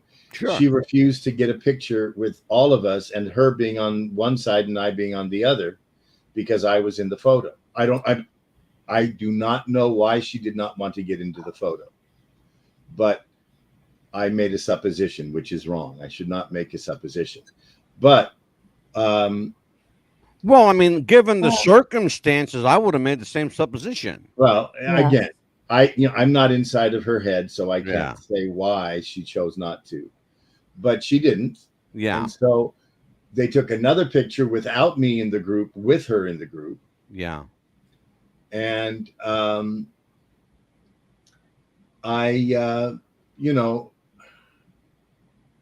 that happened almost 5 years ago. Yeah. 5 or 6 years ago. I don't know exactly the date. Yeah, and the relationship is still extraordinarily strained. Extraordinarily strained. Yeah. And I've spoken to people in preparation for this interview with you, and they can't explain to me, and I suppose, trying to explain to you would be, I don't know. They can't explain to me her reasoning for the distance between you. This incredible tension that exists. You're saying that was take 2. That looked increasingly uncomfortable the more you stayed there. And if that was take 2, I'd have loved to see what take 1 looked like. Yep. Well, what happened is I was in the limousine waiting to, and they had 2 cameras on her and following her as, she was doing something. Yeah, sure. And then the idea was that I would be knocking at the door. So they said, okay, Johnny, it's time for you. And they had 2 cameras on me, bringing me to the door. I knock on the door. And of course, on the other side, oh, who could it be? Yeah, and sure. So she opens the door and it's me. Right. Yeah. Johnny Whittaker. Yeah. How are you? Oh. And I said, well, I'm fine. Now, she does not invite me into the house. Right. Oh. I heard But that. the crew kind of pushes me into the house. I heard that too. So I am pushed into the house. Oh, it was a mess, Amelia. Oh my gosh. And I say, okay, Kathy, there are sins of commission and sins of omission. Mm-hmm. And I understand that I may have caused both. Okay. But in my heart, nothing I did was out of spite. It was out of ignorance. Right. And she goes, well, if you really want to know. And she went down a list of about 20 things. Wow. And I said, cut. Yeah. This isn't making her look good. This is not making me look good. I think we need to take a break. And I would really like that we take a break. And so we broke and they talked with her, I guess. And then they talked with me and they said, well, you know, we'd like to do a take 2 on this. Is it possible? And I said, hey, it's anything is possible, you know, but I just want to let you know, I warned you about this. And so then I come in and we do take 2 and you saw what take 2 was. You know, almost. I've got a question for you though. Sure. Knowing that you guys did multiple takes, and I knew that going into this interview, both of you are actors. Why didn't you just act? Both of you. Why the hell didn't you just act? Oh, how you doing, sweetie? Love, love, love, love. Kissy, kissy. It's wonderful to see you. Be well. See you later. Bye.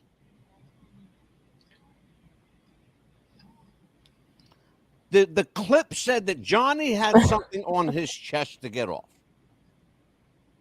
And that's what it said. And then that was this confession that you were sorry and you were you were apologetic for if you had mistreated her or you said something earlier, about 2 years earlier.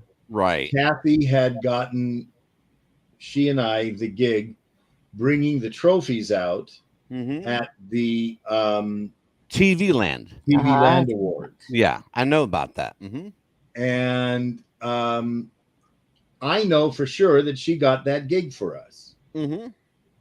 And backstage, while we were resting by the awards, I just said, Kathy, this has been one of the most beautiful nights of my life. And I know that it is all due to you. And I thank you from the bottom of my heart for doing this. Well, finally. Oh, wow. Really? Ah, I got you. Okay. She was looking for her, pat on the back. You're a wonderful person. Thank you. Kissy, kissing. So she's one of those people that has to be praised for doing something good. Well, and God bless her. She can have all the praise and all the accolades she wants, but she doesn't even have to like me. Yeah. Well, I mean, the whole idea for our fans' sake, we need to be cordial to each other. Exactly. Sure. And be able to thank you very much, Sure. And I harbor no ill feelings toward her. I'm sorry for her that she cannot forgive and forget. I thought that she may be Christian, but maybe that's a different. She looks like and sounds like, and forgive me for saying this, John, but she looks and sounds like a bitter old woman. When you do something good for someone, you should do it out of the kindness of your heart, expecting nothing in return. Exactly. That's why you do something good. Millie and I do good things for people all the time on this show. Oh, absolutely. Sometimes we don't even tell them it's from us. No. We do things anonymously. And I could tell that was the way you apologized to her and the way you, even it was take two, just the look in your eyes. Thing was looked so disingenuine. It looked like a put on, especially in her part. Well, but you sincerely, John. Sincere and heartfelt. I mean, from you. Exactly. You were about to it's just like so sad from you. It's like heartfelt. Like you meant it from the inner of your soul. You know what I mean? I love Kathy. I still love her. I care for her.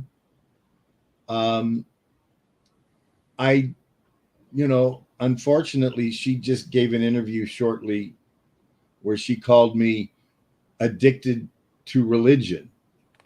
I heard that. Yeah. And if that's what I'm addicted to, God bless you and good for you, brother. Yeah. I believe that I take my faith seriously. Yes. And I take my Christianity seriously. Good for you. Yes, absolutely. And, I was not about to return to the LDS church until I could stay celibate for a year.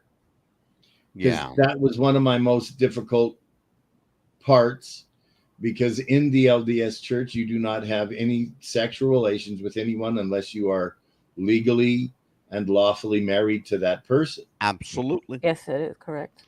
Yep. And I was not a choir boy for the last 25 years. Right. Well, a lot of that, the business that you're in lends to that, quite frankly. Well, and I've taken advantage and had people take advantage of me. But they say that, you can't rape the willing. Exactly. No, it's the truth. I've heard that. It's an old expression, but it's absolutely true. I've heard that. Trust me. Let me tell people a little bit about Johnny. Johnny is among the listing, and I'm going to show you. Let's put it up here on the Chiron. John was also the president of Paso Step by Step in the Los Angeles area, John, or Santa Clarita. Okay. John's also a special former projects manager at the Cocaine Anonymous World Service Office. That's Coke Anonymous. And I think that's I'm wanting to say, I believe near San Diego. Well, the headquarters are currently in Long Beach, California. Long Beach. Okay. Gotcha. But it looks like they may be moving to either Arizona or Texas, but I'm not sure. Okay. But yes, for 1 year, I was a special projects manager. I speak 5 languages fluently. Yeah, I'm having trouble with English, John. and that's okay. Pasta fazool. Look, I'm Italian. I'm from South Philly. What can I tell you? John is also the former intake co-coordinator of Patient Tech, the 12-step weekend counselor at Canyon at Peace Park. Where's Peace Park? Is that in Southern California as well? Well, the Canyon is a very elite rehab center in Malibu. Okay, so it's big money. Like $70,000 per month. Whoa! Hello there. So they got all kinds of celebrities hanging out this joint. He's not going to tell right? Yet. Well known. John is a well-known staple at Walt Disney Studios. He played, of course, Jody on everybody knows now Family Affair from 1966 to 1971. That, of course, is not the first time that John would work for Don Featherston Productions. You worked for Don Featherston Productions 2 or 3 times, did you not? You did a film for not Don Featherston, not Don Featherston. We did Family Affair, and then we did an off-take of Family Affair called To Rome with Love. Oh, To Rome with Love. That was Don's other show. Okay. And we did 2 episodes of that, which was kind of we went to Rome. Buffy. I mean, you played Jody on that, right? Right. Got it. Okay. Because I know that you did the Jody Davis character was a 2-show character. I couldn't remember what the other show was, but yeah, you're absolutely right. Okay. And you also studied communications with an emphasis on film and TV at Brigham Young in Utah. Give me a little heads up, John, about the educational system there at Brigham Young. It's a Mormon university in Utah, one of the oldest, I believe, the oldest in the state of Utah, as a matter of fact. What did they teach you that you couldn't learn anywhere else, particularly with television and film? Well, unfortunately, Brigham Young University, all the good Mormons go to BYU. And it was my hope that going to BYU, I could learn from the professors there, but I could also give back my 14 years of experience as a person in television and film. And before I went on my mission, right, I wanted to, because of my love of languages, I wanted to be an international translator or an international business person. Yeah, true. So I took a Russian class, and I went to Serbia, and all these different things that, were there.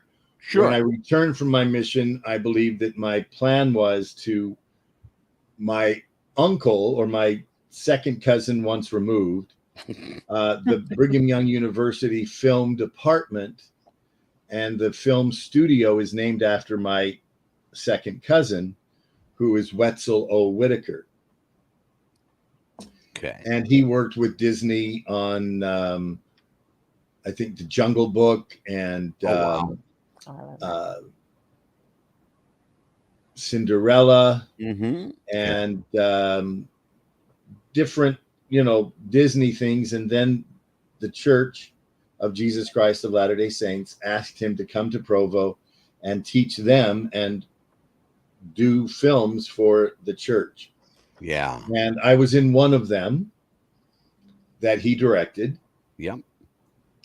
And, I had a good time. And then when it came time to come back from my mission, I thought, well, maybe I could work with the church, work there. Yeah. And bring the name Whittaker back into, not as the lead, not as anything important, but just kind of work my way up. And at the time, my wife and I were going through some difficult financial times. Right. And I went to the Bonneville International, which is the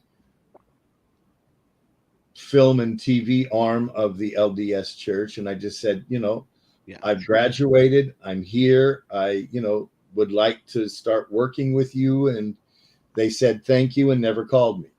Oh, man. Oh. Wow. Amelia, would you like to see some of Johnny Whittaker's credits? I would love to. John, would you like to see some of your credits? Sure. Take a look at this. There we go.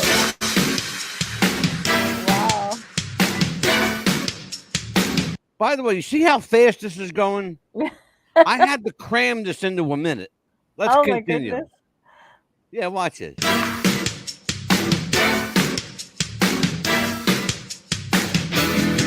lot of stuff, man.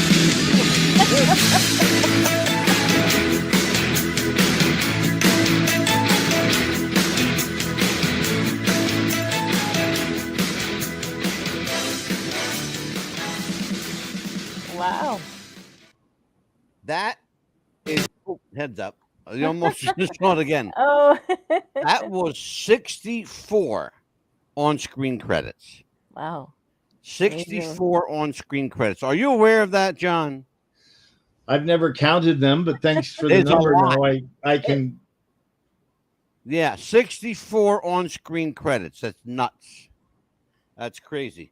John, are you familiar with the movie being planned for Anissa Jones called Finding Anissa Jones? No. Let me show you a little clip. I think you'll find this interesting. She had a light in her. Did you know my mom's friend Anissa pretty well? It's a documentary film. Well, like back in the 70s. Stories that blow your mind. She lived it all the way. Oh, time to let it go. You know what scares me the most? What's that? It's just gonna fade away. The idea behind this film is the woman depicted, there's her and her son. She knew Anissa when they were 17, 18 years old. And she was with her the night of the fateful party. She wanted to trace back that night and find where they both wrote their names in the sidewalk, where she had, apparently they had buried a lunchbox with kind of like a time capsule. And it's her journey of, and I hate this word, but it's her way of gaining closure. You know, some people have to have that closure. Yeah. I don't for me, I don't understand closure because nothing's ever really closed. You just find different ways of dealing with stuff. Well, I was curious as to whether or not you'd ever seen it or were even aware of it. I was not. Is that available online or? It will be available, as I understand, on DVD and in selected theaters. But it'll probably go straight to some online stream service. It'll probably be available on Amazon, Netflix, Tubi TV, and any numbers. Well, I mean, we're available on Tubi TV as well. Yeah. But and I want to welcome. Oh, I have to welcome another. We have another, Amelia. I forgot to tell you. I wanted to do this at the beginning of the show, but I just wanted to get John here first. Yes, absolutely. We want to welcome a new sponsor, not a sponsor, a new radio station joined us. I would love to have a new sponsor, but a new radio station joined us from Berlin, Germany. Germany? Yes, Germany. Berlin, yes. I'm sorry, not Berlin, Stuttgart, Germany. I say Berlin because there's a town right next to me called Berlin. Stuttgart. And we'll be hearing more about that station next show. Oh, welcome to I want to welcome them, and they're sending us. Thank you. We're right now, John, we are on almost 3,000 radio and podcast platforms worldwide. And we're this close to hitting the 11 million mark in our listeners. Thank you, my brother. Thank you so much. We're doing it, and we're doing it right. We have to do it right because we talk about people's lives. Yes. You know, we talk about the impact that people have had on our lives, on people like you who affect masses of people. People don't understand this. And I'm going to take the time to address this for a minute. People don't understand something. This man's not just an actor, okay? He was part of the fabric of my childhood. We're the same age. I'm actually 6 months older than John. Yeah, you're older. Yeah. Scary thought, ain't it, bro? Scary thought. But here's the thing, though. Were it, not for some divine intervention, I too could have had, the roller coaster life that John Whittaker had. I was very fortunate. I didn't have that roller coaster life. Mine was steady as she goes. But to bring me the happiness that I had as a child, that man that I'm looking at right now had to endure some misery in his life. And now it's time for us to say to you, John Whittaker, thank you for all you've done for us. Thank you. We appreciate it. I appreciate it as a fan, as a contemporary of yours. And I appreciate it as someone who is your elder by 6 months. We are going to let you go. I want you to come back again. Yes. Can you come back with us? Anytime. John, I left my phone number in this little private chat here. I see that. Okay. I want you to jot that down. If you ever need us for anything, let me know, and I'll be happy to do anything I can for you. Because I want you to come back and discuss what you're doing now, because that's what kind of field I'm into as well, because that's what I work with as my profession. Yeah, Amelia works in the medical profession. The only thing I want, if I could leave with one thing. Yes, sir. Anything people who are addicts and alcoholics. Yes. There's 4 ways you can be an addict and an alcoholic. Mm-hmm. 1 is your environment that you grew up in. Yeah. 2 is your family history. I'm Irish, got thousands of years of Irish whiskey in my DNA. Mm-hmm. 3 is trauma. When someone goes through trauma, the likelihood of them going to drugs or alcohol is so much greater. Absolutely. And the 4th is feelings of not being a part of. Hey, oh boy. Oh, yes. Paul, where did we hear that? If we can just do our best to take those individuals who are hurting, they're using drugs because they work. Yeah. They take the pain away. Sometimes too well. Yes. And they need that just like they need oxygen. And Absolutely. if you can help them understand, and be a listening ear, be a friend, not judge them, but let them know that you're not going to expect or accept illegal or inappropriate behavior, but that you are there when they need you, not for money, but for support and love. That's the most important thing that a person who is in addiction, in the grips of addiction, needs to know. Right. Absolutely. And we also want to tell people we got some phone numbers for you. If you are in need of help, the National Substance Abuse Helpline is 1-800-622-HELP. That's 1-662-662-HELP, and that is 800-662-4357. AA, and there's an AA chapter within driving distance of most people. Alcoholics Anonymous is 1-800-839-1686. Again, 1-800-839-1686 for AA. Coke Anonymous is, or cawso as it's been called, Cocaine Anonymous World Service Office is 310. It's a California number. 310-559-5833. Again, 310-559-5833.